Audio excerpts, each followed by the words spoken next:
मित्रांनो, स्वागत आहे परत एकदा तुमच्या आवडत्या चॅनल हॅलो टीचरमध्ये।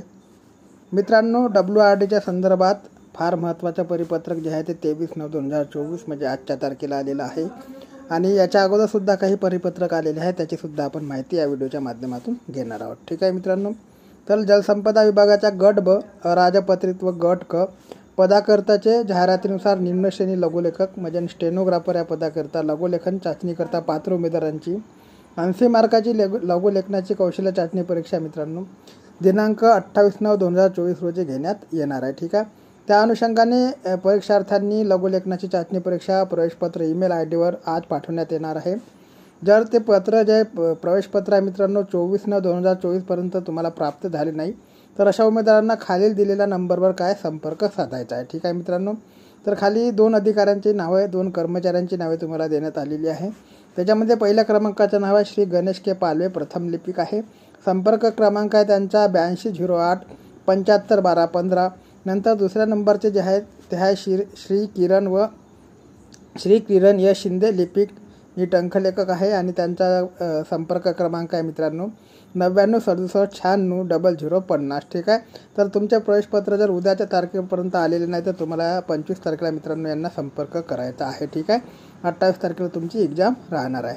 याच्यानंतर मित्रांनो दुसरं परिपत्रक अशा प्रकारचं आहे, तर मित्रांनो इकडे लक्ष द्या। हे बघा, लोअर ग्रेड स्टेनोग्राफर पद जे आहे याच्याकरता 45% जास्त गुण मिळालेल्या विद्यार्थ्यांची कॅन्डिडेटची इथे यादी लावण्यात आलेली आहे आणि जलसंपदा विभागाच्या गट ब व गट क पदाकरता जाहिरातीनुसार निम्न श्रेणी लघुलेखक पदाकरता 45% गुणाच्या पेक्षा जास्त अधिक गुण मिळवलेल्या विद्यार्थ्यांची 45% किंवा त्याच्यापेक्षा जास्त आणि निम्न श्रेणी लघुलेखनाच्या कौशल्य चाचणीस पात्र ठरलेल्या उमेदवारांची इथे यादी लावण्यात आलेली आहे मित्रांनो। ठीक आहे, तर मित्रांनो जवळपास 1900च्या वर तर कॅन्डिडेट इथे लावण्यात आलेले, त्यांची यादी लावण्यात आलेली आहे।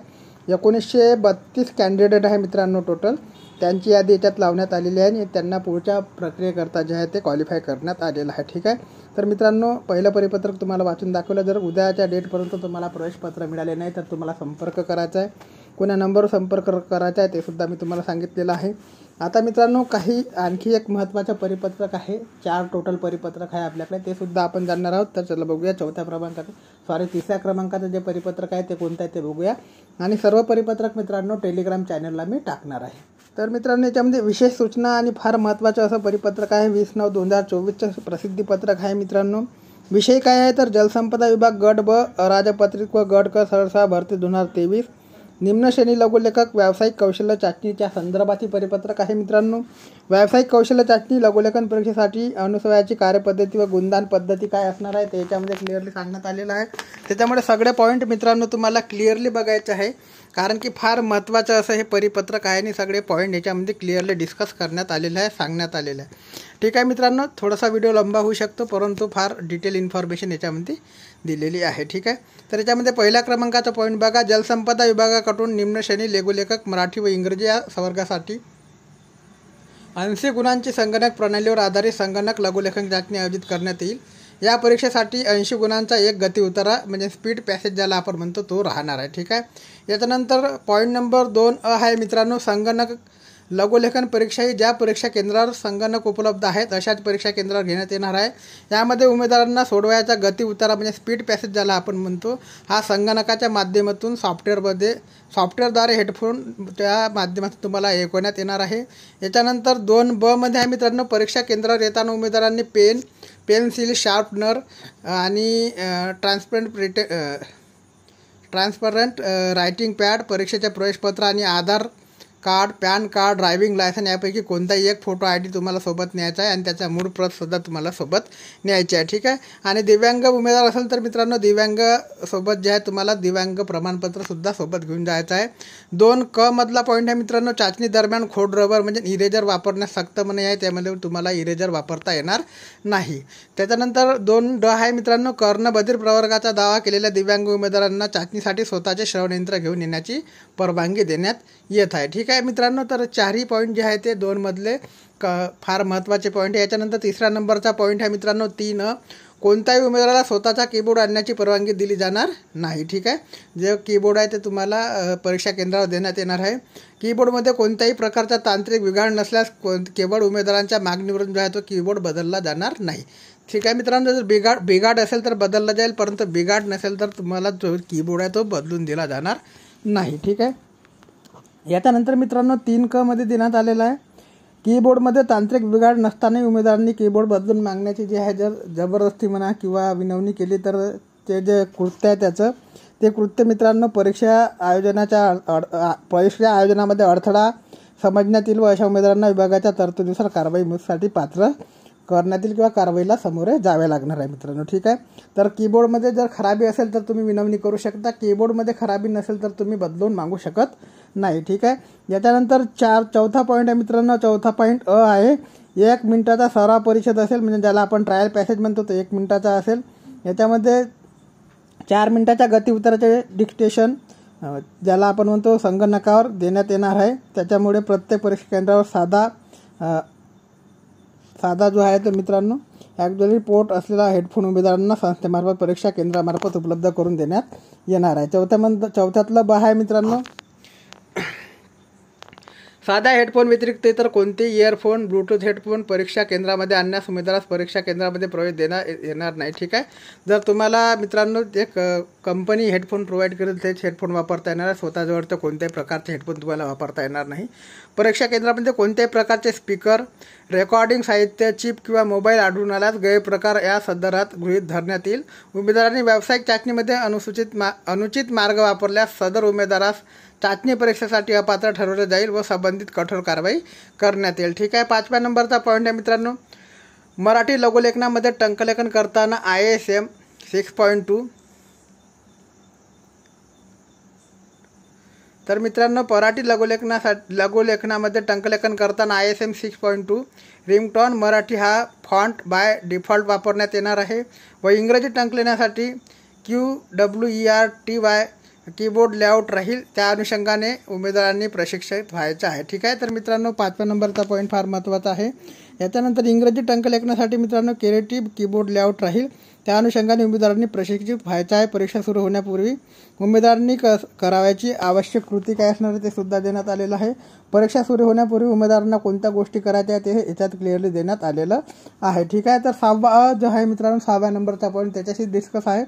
तर 6व्या मध्ये बघा, परीक्षेच्या दिवशी उमेदवारांना 45 मिनिटे आधी परीक्षा केंद्रावर हजर राहायचे आहे, म्हणजे पाऊण तासा अगोदर तुम्हाला परीक्षा केंद्रावर उपस्थित राहणे गरजेचे आहे, बंधनकारक आहे. ठीक आहे.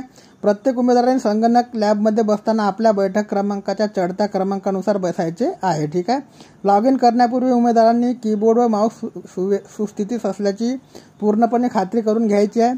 कीबोर्ड चाचणीसाठी त्यांच्या संगणकामधील नोटपॅड सॉफ्टवेअरचा वापर करता येईल. कीबोर्डची चाचणी उमेदवारांची परीक्षा सुरू होण्यापूर्वी संगणकावर करून घ्यावी. ठीक आहे. उमेदवारांना परीक्षा केंद्रावरील संगणक तंत्रज्ञानाकडून लॉग इन व पासवर्ड मिळेल आणि ते संगणकात नोंदवल्यानंतर परीक्षा प्रणाली सुरुवात होईल. प्रत्यक्षात परीक्षा सुरू झाल्यानंतर म्हणजेच उमेदवारांनी लॉग इन केल्यानंतर उमेदवारांना हेडफोनमधील आवाज व्यवस्थित ऐकू येते किंवा नाही याचे पडताळणीकरता 30 सेकंदाचा ऑडिओ टेस्ट देण्यात येणार आहे. आवाज व्यवस्थित ऐकून आल्यास उमेदवारांनी परीक्षा केंद्रावरील तज्ज्ञाशी संपर्क साधायचा आहे. ठीक आहे. आवाज व्यवस्थित ऐकू आल्यानंतर मला उपलब्ध करून दिलेले संगणक, कीबोर्ड, माऊस, हेडफोन हे मी तपासलेले आहे आणि ते तपासले असून मी सुस्थितीत असले आहे, म्हणजे ते तपासलेले असून ते सुस्थितीत आहे म्हणजे व्यवस्थित आहे असे उमेदवारांना ॲग्री या बटनावर क्लिक करायचे आहे. यावर क्लिक करून प्रमाणित करायचे आहे आणि पुढील ट्रायल पॅसेजला पासवर्ड जो आहे तो पासवर्ड टाकल्यानंतर परीक्षेचे वेळ प्रत्यक्षात सुरू होणार आहे. ठीक आहे. त्यानंतर सरावासाठी व रीडरच्या आवाजाची ओळख व्हावी यासाठी सर्वप्रथम सराव पॅसेज आपण ट्रायल पॅसेज म्हणतो जे मॉक डिक्टेशन देण्यात येईल. हा सराव पॅसेज ट्रायल पॅसेज केवळ रीडरच्या आवाजाची ओळख होण्यासाठी असणार आहे. ठीक आहे. ट्रायल पॅसेज हा 1 मिनिटाचा असणार आहे. ट्रायल पॅसेजचे श्रुतलेखन डिस्ट्रेक्शन घेणे अनिवार्य राहील, मात्र त्याचे जे आहे मित्रांनो ट्रान्सक्रिप्शन ज्याला आपण ऑब्जेक्ट टायपिंग करायचे नाही. ठीक आहे. म्हणजे त्याची टायपिंग तुम्हाला करायची नाही आहे. याच्यानंतर मित्रांनो नंबरचा पॉईंट आहे, ट्रायल पॅसेजमध्ये श्रुतलेखन झाल्यानंतर व आउटलाईन काढल्यानंतर त्यावर लगेच जे आहे ते पेनाने क्रॉस म्हणजे कट मारायचा आहे, जेणेकरून उमेदवारांना टंकलेखन करताना चाचणी उतारा म्हणजे ट्रायल पॅसेज आणि वास्तविक उतारा यामध्ये संभ्रम निर्माण होणार नाही. ठीक आहे. याच्यानंतर मित्रांनो 7वा आहे ट्रायल पॅसेजचे डिक्टेशन झाल्यानंतर संगणकाच्या स्क्रीनवर 15 सेकंदाचा काउंटडाऊन येईल व त्यानंतर वास्तविक गती उताराच्या ज्या श्रुतलेखनाला आहे ते सुरुवात होणार आहे. परीक्षेला सुरुवात झाल्यानंतर गती उताराचे डिक्टेशन हेडफोनद्वारे सॉफ्टवेअरच्या माध्यमातून ऐकवण्यात येणार आहे. ठीक आहे. 7व्यातला ब पॉईंट आहे मित्रांनो, उमेदवारांना प्रचलित असलेल्या लघुलेखन पुस्तिकेमध्ये ज्याला आपण डिस्कशन नोटबुक म्हणतो ज्या रुंदीच्या रेषा असतात त्या लाईन स्पेसिंगप्रमाणे आखणी केलेल्या उत्तरपत्रिका पुरवण्यात येतील. त्यावर गती उताराचे डिस्कशन घेतल्यानंतर प्रत्यक्षात संगणकावर लगेचच गती उताराचे ट्रान्सक्रिप्शन टंकलेखन करायचे आहे. ठीक आहे. 7व्यातला क पॉईंट आहे मित्रांनो, गती उतारासाठी जी काही निर्धारित वेळ दिलेली असेल त्यामध्ये गती उतारा टंकलेखित करायचा आहे. उताराच्या टंकलेखनाची वेळ संपल्यानंतर सबमिट बटन कार्यान्वित होईल. सबमिट बटन न दाबल्यास किंवा राहून गेल्यास गती उतारा जो आहे तो आपोआप सबमिट होणार आहे. ठीक आहे. जर चुकीने तुमचा राहून गेला, सबमिट झाला नाही तर तो आपोआप जे आहे ते सबमिट होणार आहे मित्रांनो. त्याच्यानंतर मित्रांनो 7व्यातला ड पॉईंट आहे, परीक्षेची वेळ संपल्यानंतर पर्यवेक्षकाच्या परवानगीशिवाय उमेदवारांना परीक्षा हॉल सोडण्याची परवानगी दिली जाणार नाही. ठीक आहे. जेव्हा पर्यवेक्षक म्हणाल तर मित्रांनो तेव्हाच तुम्हाला परीक्षेच्या हॉलच्या बाहेर निघायचं आहे. ठीक आहे. याच्यानंतर मित्रांनो लघुलेखनाच्या परीक्षेमध्ये श्रुतलेखन व लिप्यंतर हे संगणकावर होणार आहे. हा मुद्दा लक्षात घेता विषयनिहाय लघुलेखनाच्या वेगानुसार परीक्षेचा कालावधी खालीलप्रमाणे निश्चित करण्यात आलेला आहे. ठीक आहे. आता तो लघुलेखनाचा जो कालावधी आहे तो कशा प्रकारचा असणार ते बघा मित्रांनो. याच्यामध्ये संवर्ग दिलेला आहे, अनुक्रमांक दिलेला, लघुलेखनाचा वेग जो आहे तो शब्द प्रति मिनिटामध्ये दिलेला आहे, शब्दसंख्या किती असणार आहे ते सुद्धा दिलेलं आहे, डिक्टेशन कालावधीसुद्धा दिलेला आहे आणि टंकलेखनाचा कालावधीसुद्धा दिलेला आहे मित्रांनो. तर निम्न श्रेणी लघुलेखनाकरता मित्रांनो 100 ची जे आहे ते लघुलेखनाचा वेग जे आहे 100 देण्यात आलेला आहे शब्द प्रति मिनिट. शब्दसंख्या जी असणार आहे मित्रांनो 400 असणार आहे. डिक्टेशन कालावधी 4 मिनिटाचा देण्यात आलेला आहे आणि टंकलेखन कालावधी जो आहे मित्रांनो 45 मिनिटाचा देण्यात आलेला आहे. ठीक आहे. याच्यानंतर मित्रांनो लघुलेखनाच्या वेगानुसार परीक्षा एकूण कालावधी खालीलप्रमाणे राहणार आहे. भाषा इंग्रजी / मराठी आहे. लघुलेखनाचा जो वेग आहे शब्द प्रति मिनिट 100 आहे. परीक्षा संचालन आहे मित्रांनो trial passage 1 minute plus countdown 1 minute plus वास्तविक श्रुतलेखन 4 मिनिट प्लस श्रुतलेखनाचे विश्लेषण करून टंकलेखन करणे 45 मिनिट. ठीक आहे. परीक्षेचा कालावधी मित्रांनो 51 मिनिटाचा राहणार आहे आणि दिव्यांग उमेदवार जे असेल त्यांना 61 मिनिटाचा हा कालावधी राहणार आहे, म्हणजे 10 मिनिटे जास्त राहणार आहे. याच्यानंतर 9व्या नंबरचा पॉईंट आहे मित्रांनो, उपरोक्त आराखड्यानुसार प्रस्तुत संवर्गासाठी व्यावसायिक चाचणीचे गुणदान खालीलप्रमाणे असणार आहे. याच्यामध्ये मध्ये दिला आहे की सदर गती उतार हा 80 गुणांचा असून संगणक लघुलेखन लघु टंकलेखन व्यावसायिक चाचणीमध्ये पात्र होण्यासाठी उमेदवारांना एकूण किमान 40% गुण म्हणजे किमान 32 गुण मिळवणे बंधनकारक राहणार आहे पुढच्या फेरीकरता. ठीक आहे. संगणक लघुलेखन व्यावसायिक चाचणी परीक्षेमध्ये उमेदवारांचे श्रुतलेखन लघुलिपित करणे अनिवार्य आहे. संकेताकृतीसाठी म्हणजे आउटलाईन गुण देण्यात येणार नाही. मात्र आउटलाईनसाठी गुण नसले तरी उत्तरपत्रिकेमध्ये आउटलाईन आढळून न आल्यास किंवा अयोग्य आढळून आल्यास उमेदवारांचे संगणकावरील लिप्यंतर ग्रहण धरले जाणार नाही आणि त्याला गुण दिले जाणार नाही. ठीक आहे मित्रांनो. आउटलाईनवर मार्क नसेल तर तुम्हाला आउटलाईन जी आहे ते काढायची आहे. जर काढले नाही तर तुम्हाला गुण देण्यात येणार नाही असं क्लिअरली सांगण्यात आलेलं आहे. ठीक आहे. नंतर मित्रांनो पुढचा पॉईंट आहे, परीक्षा संपल्यानंतर सर्व विद्यार्थ्यांची सांकेताकृती काढलेली उत्तरपत्रिका पर्यवेक्षकाकडे जमा करून घेण्यात येतील. पर्यवेक्षकाकडे आल्यानंतर त्याची तज्ज्ञांकडून तपासणी करून घेण्यात येईल व त्यामध्ये काही गैरप्रकार आढळून आल्यास संबंधित उमेदवारांबाबत स्वतंत्रपणे निर्णय घेण्यात येईल. ठीक आहे. तर काही कसल्याही प्रकारचे गैरवर्तणूक मित्रांनो करू नका. याच्यानंतर मित्रांनो पुढचा जो पॉईंट आहे, लिप्यंतरामध्ये 2 चुकासाठी 1 गुण कमी करण्यात येईल. गती उतारामध्ये जेवढ्या चुका होतील, उदाहरणार्थ शब्द वगळणे, अतिरिक्त शब्द लिहिणे, शुद्ध लेखनातील चुका इत्यादीसाठी 2 चुकांसाठी 1 गुण कमी करण्यात येतील. ठीक आहे मित्रांनो. तर 2 चुकासाठी 1 गुण कमी होणार आहे. त्याच्यामुळे कसल्याही प्रकारची घाई गडबड करू नका. फुल स्टॉप, कामा, एक्सक्लेमेशन मार्क्स आणि नंतर क्वेश्चन मार्क या विरामचिन्हासाठी आणि इंग्रजी गती उतारातील केस सेन्सिटिव्हिटी यामधील चुकांना देखील गुण कमी करण्यात येतील मित्रांनो. ठीक आहे मित्रांनो. पुढचा जो आहे तो आहे पुढचा पॉईंट, वाक्यांतर full stop, comma, exclamation mark, question mark दिल्यानंतर स्पेस बटनाचा वापर करून व त्यानंतर पुढील वाक्याला सुरुवात करावी. 1 स्पेस न दिल्यास व पुढील वाक्य लगेचच टंकलेखित केल्यास चूक धरण्यात येणार आहे. ठीक आहे. याच्यानंतर पुढचा पॉईंट आहे मित्रांनो पॉईंट नंबर 10 साठी सर्व उमेदवारांना सर्व विषयांकरता A4 साईज पाठोपाठ 1 पान आखीव उत्तरपत्रिका पुरवण्यात येणार आहे. या उत्तरपत्रिकेत प्रिंटेड स्वरूपात बैठक क्रमांक, विषय इत्यादी तपशील नमूद असेल. अशा प्रकारच्या उत्तरपत्रिका PDF स्वरूपात संबंधित परीक्षा केंद्रावर पुरवण्यात येणार आहे. आवश्यकतेनुसार उमेदवारांना जर अतिरिक्त पुरवण्याची आवश्यकता असेल तर त्यांना परीक्षेकडून आधीच मागून घेता येईल. अतिरिक्त पुरवणी उत्तरपत्रिकेवर मात्र विद्यार्थ्यांना आपला बैठक क्रमांक, विषय इत्यादी माहिती स्वतः भरायची आहे. आपल्याच नावाच्या किंवा बैठक क्रमांकाच्या उत्तरपत्रिकेवर विद्यार्थ्यांनी डिक्टेशन आउटलाईन लिहायची आहे. चुकून दुसऱ्याचे नाव किंवा बैठक क्रमांक असलेल्या उत्तरपत्रिकेवर डिक्टेशन लिहिल्यास कॉपी प्रकरण समजून त्यावर कारवाई करण्यात येईल. याची नोंद सर्व उमेदवारांनी घ्यायची आहे. ठीक आहे. याच्यानंतर मित्रांनो पॉईंट नंबर 11 आहे, परीक्षा सुरू होण्यापूर्वी 5 मिनिटे आधी सर्व उमेदवारांना लघुलेखन उत्तरपत्रिका देण्यात येईल व त्या उत्तरपत्रिकेवर उमेदवारांनी सुरुवातीला स्वाक्षरी करायची आहे आणि परीक्षकांनी विशिष्ट नमूद केलेल्या जागेवर उमेदवारांनी जे डिक्टेशन संपल्यानंतर स्वाक्षरी करायची आणि डायरेक्ट डिक्टेशन हेडफोनद्वारे सुरू असताना कोणत्याही परिस्थितीत परीक्षकांनी किंवा केंद्र चालकांनी उमेदवारांना व्यत्यय निर्माण होणार नाही याची दक्षता घ्यायची आहे. ठीक आहे. 11 मित्रांनो, गती उत्तराचे श्रुतलेखन संपल्यानंतर पुन्हा परीक्षकांनी उत्तरपत्रिकेवर शेवटी स्वाक्षरी करून उर्वरित शिल्लक राहिलेल्या कोऱ्या पानावर क्रॉस अशी कोडी मारायची आहे. म्हणजे परीक्षकांनी डिक्टेशन संपल्यानंतर संबंधित उमेदवारांच्या उत्तरपत्रिकेवर स्वाक्षरी केल्याची खात्री करावी आणि त्यानंतर उत्तरपत्रिकेच्या सुरुवातीला नमूद केलेल्या जागेवर स्वतःची स्वाक्षरी करावी व त्याबरोबर उमेदवारांनी ज्या आउटलाईन काढल्या आहेत त्या संपल्यानंतर देखील परीक्षकांनी केंद्र संचालकांनी पुन्हा स्वाक्षरी करायची आहे. ठीक आहे. उमेदवारांनी देखील स्वतःची स्वाक्षरी तसेच उत्तरपत्रिकेच्या सुरुवातीला शेवटी परीक्षकांनी स्वाक्षरी केल्याची खात्री करून घ्यायची आहे. उमेदवारांना त्यांची लघुलेखन उत्तरपत्रिका किंवा इतर कोणतेही पुष्टर आहे परीक्षा हॉलच्या बाहेर नेता येणार नाही. ठीक आहे. उमेदवाराला देखील मित्रांनो स्वाक्षरी केली की नाही परीक्षकांनी जे आहे ते कन्फर्म करून घ्यायचं आहे. ठीक आहे. परीक्षा संपल्यानंतर केंद्र संचालकांनी उमेदवारांच्या आउटलाईन असलेल्या उत्तरपत्रिका जमा करून घ्यायच्या आहे. ठीक आहे. तसेच परीक्षा संपल्यानंतरही सर्व उमेदवारांनी परीक्षेकरता दिलेले हेडफोन संगणकाला लावलेली स्थितीतच ठेवायचे आहे. केंद्र संचालकांनी देखील सर्व हेडफोन प्रत्येक संगणकावर सुस्थितीत असल्याची खात्री करून घ्यायची आहे.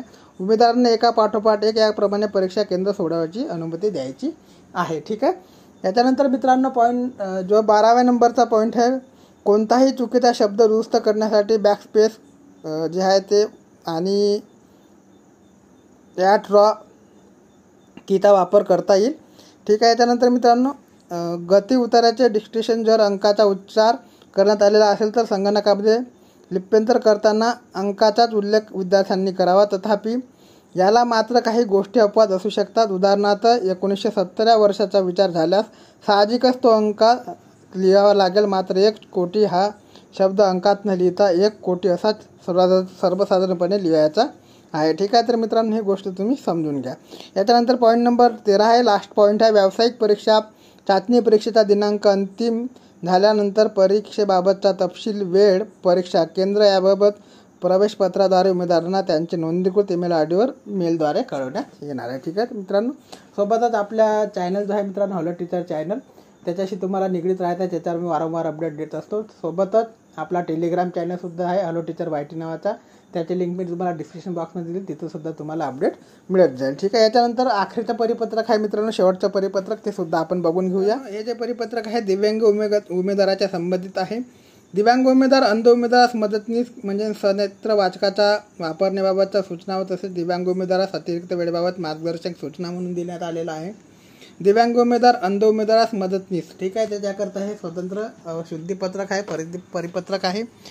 याच्यामध्ये केवळ अंध उमेदवारांना मदतनीस वापरण्याची परवानगी असेल. मदतनीसच्या शैक्षणिक अर्हतेच्या अनुषंगाने खालील आवश्यक अटी व शर्ती पालन करणे आवश्यक आहे. ठीक आहे. या गोष्टीचे जे आहे पालन करणे आवश्यक आहे. याच्यामध्ये मदतनीसची शैक्षणिक अर्हता ही 10वी अथवा त्याहून कमी असली पाहिजे. मदतनीस यास टंकलेखन व लघुलेखन येत नसावे. ठीक आहे. म्हणजे ह्या 2 गोष्टी आवश्यक आहे, त्याला येत नसलेला पाहिजे. ठीक आहे. याच्यानंतर उमेदवारांनी स्वतः मदतनीसाची व त्यांच्या मानधनाची व्यवस्था करायची आहे. संबंधित मदतनीसाच्या परीक्षा केंद्रावरील उपस्थितीबाबतची जबाबदारी उमेदवाराची राहील. मदतनीस उपस्थित नसल्याच्या कारणास्तव NBD मदतनीसाची व्यवस्था जलसंपदा विभागाच्या कार्यालयामार्फत कोणत्याही परिस्थितीत केली जाणार नाही. ठीक आहे. म्हणजे मदतनीसाची पूर्ण जबाबदारी मानधनापासून तर परीक्षा केंद्रावर पोहोचवण्यापर्यंत सगळी जबाबदारी तुमच्यावर राहणार आहे, उमेदवारावर राहणार आहे. ठीक आहे. यानंतर उमेदवार स्वतः व्यवस्था केलेल्या मदतनीसच्या गैरवर्तनाची जबाबदारी संबंधित उमेदवारांचीच राहील. मदतनीस व उमेदवार यांच्यामधील संभाषणामुळे परीक्षेची शांतता कोणत्याही प्रकारे भंग होणार नाही अथवा इतर उमेदवारांची एकाग्रता भंग होणार नाही याची दक्षता घेण्याची जबाबदारी उमेदवारावरच राहणार आहे. ठीक आहे. याच्यानंतर मित्रांनो लेखनिकाची मागणी करण्यात आलेले दिव्यांग उमेदवाराची परीक्षेच्या दिवशी संबंधित उपकेंद्र प्रमुख समयक यांच्याकडे सर्व संबंधित मूळ प्रमाणपत्र तपासणी करता सादर करणे आवश्यक असणार आहे. ठीक आहे. याच्यानंतर मित्रांनो मदतनीसाची आवश्यकता असणाऱ्या दिव्यांग उमेदवारांनी खालील कागदपत्रे परीक्षेस येताना आणणे आवश्यक राहणार आहे. तसेच परीक्षेच्या वेळी खालील कागदपत्राची मूळ प्रत तपासणीसाठी सादर करणे सुद्धा अनिवार्य राहणार आहे. याच्यामध्ये शासन निर्णय सार्वजनिक आरोग्य विभाग क्रमांक जो क्रमांक दिला त्याच्यानुसार मित्रांनो मी पूर्ण काही वाचणार नाही. त्याच्यानुसार जे आहे जे क्रमांक तुम्हाला वाचून घ्यायचे आहे. संगणक प्रणालीद्वारे वितरित करण्यात आलेली विहित नमुन्यातील व कायमस्वरूपी किमान 40% दिव्यांगत्व असलेल्या बाबतचे मूळ प्रमाणपत्र व त्याच्या झेरॉक्स प्रत तुम्हाला सोबत न्यायची आहे. उमेदवार स्वतः मदतनीसाची व्यवस्था करणार असल्याने मदतनीसाची शैक्षणिक अर्हता 10वी किंवा त्याहून कमी हवी. तसेच मदतनीसाचे टंकलेखन व कौशल्यलेखन बाबतचे ज्ञान नसावे याकरता उमेदवारांनी विहित नमुन्यामध्ये वचनपत्र लिहून द्यायचं आहे. ठीक आहे. आणि तो भरून सोबत आणणे आवश्यक राहणार आहे. ठीक आहे. याच्यानंतर मदतनीसाची मदत घेणाऱ्यामध्ये उमेदवारांचे लेखनिक सहाय्य द्यावयाची विहित नमुन्यातील नमुना क्रमांक 2 संयुक्त प्रमाणपत्र लेखनिकाच्या पासपोर्ट आकाराच्या फोटोसह फक्त लेखनिकाची आवश्यकता असणाऱ्या उमेदवारांकरता लागू असणार आहे. ठीक आहे. याच्यानंतर मदतनीसाचे मूळ आधार कार्ड लागणार आहे. पॅन कार्ड, स्मार्ट कार्ड प्रकारचे ड्रायव्हिंग लायसन्स, मतदान ओळखपत्र, पासपोर्ट यापैकी कोणतेही एक जे आहे ते पडताळणीसाठी आणणे गरजेचं आहे. त्याची साक्षांकित प्रतसुद्धा तुम्हाला लागणार आहे. याच्यानंतर मित्रांनो मदतनीसाची मदत घेण्याबाबत विहित निष्कर्षा उमेदवारांकडून पूर्तता होत नसल्याने अथवा उमेदवारांचे स्वतःबद्दलचे तसंच मदतनीसाबद्दलची दिलेली माहिती चुकीची किंवा खोटी आढळल्यास मित्रांनो जे आहे ती कारवाई करण्यात येईल आणि जे तुमचे उमेदवार असेल किंवा उमेदवाराची परीक्षा जी असेल ते रद्द करण्यात येणार आहे. ठीक आहे. याच्यानंतर अतिरिक्त वेळ लक्षणीय दिव्यांगत्व असलेल्या सर्व विद्यार्थ्यांना नियमानुसार अतिरिक्त वेळ देण्यात येणार आहे. ठीक आहे. याच्यानंतर मित्रांनो नमुना देण्यात आलेला आहे. जे नमुना तुम्हाला न्यायाच्यासोबत त्याचा नमुना याच्यात देण्यात आलेला आहे. तर याच्यामध्ये नमुना क्रमांक 1 आणि नमुना क्रमांक 2 येथे सर्व देण्यात आलेले आहे. नमुना क्रमांक 2 मध्ये लेखनिकाची मदत घेणाऱ्या उमेदवारांचे लेखनिकास द्यावयाचे संयुक्त प्रमाणपत्र आहे. याच्यामध्ये उमेदवार व लेखनिकाची माहिती भरायची आहे. उमेदवाराचे नाव लिहायचे, उमेदवाराचा अर्ज क्रमांक, लेखनिकाचे नाव, लेखनिकाचा जन्मदिनांक, लेखनिकाचा कायम रहिवासी पत्ता, त्याचा फोटो, लेखनिकाचा पासपोर्ट साईजचा फोटो इथे लावायचा आहे. याच्यानंतर लेखनिकाचा ओळखपत्र क्रमांक त्याच्यामध्ये टाकायचा आणि ते याची एक झेरॉक्ससुद्धा तुम्हाला सोबत न्यायची आहे. मोबाईल क्रमांक उमेदवाराचा आणि लेखनिकाचा दोघाचाही, लेखनिकाची शैक्षणिक अर्हता, उमेदवाराचे लेखनिकाशी नाते काय आहे ते सुद्धा याच्यात लिहायचं आहे. प्रमाणपत्रसुद्धा याच्यामध्ये तुम्हाला देण्यात आलेलं आहे. ठीक आहे. याच्यामध्ये तुम्ही प्रमाणपत्रामध्ये आम्ही निम्न साक्षीकर्ता श्री तुमचं नाव राहणार, उमेदवाराचे नाव, याच्यानंतर लेखनिकाचे सुद्धा नाव राहणार आहे. मित्रांनो आमच्या माहिती व समजुतीप्रमाणे वरील माहिती सत्य आहे आणि बिनचूक आहे. दिव्यांग उमेदवारांना लेखनिक व पुरवणी संदर्भातील जलसंपदा विभागाने दिलेल्या इतर सर्व सूचना आम्ही वाचल्या असून याचे काटेकोरपणे पालन करण्यास आम्ही हमी देत आहे.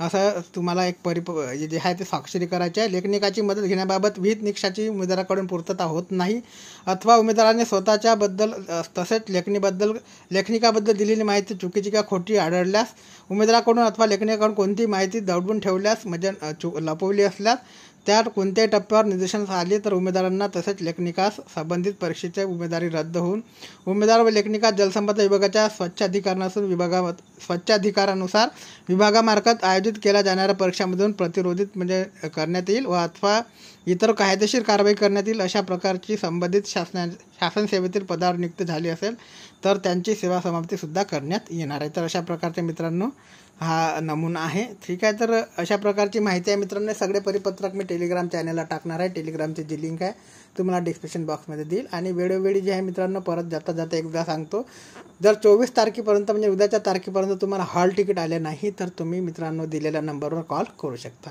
याच्यानंतर कसल्याही प्रकारची अपडेट माहिती आली तर चॅनलच्या माध्यमातून तुमच्यापर्यंत पोहोचण्याचे कार्य नेहमीप्रमाणे केले जाईल. तोपर्यंत जय हिंद, जय महाराष्ट्र, जय शिवराय.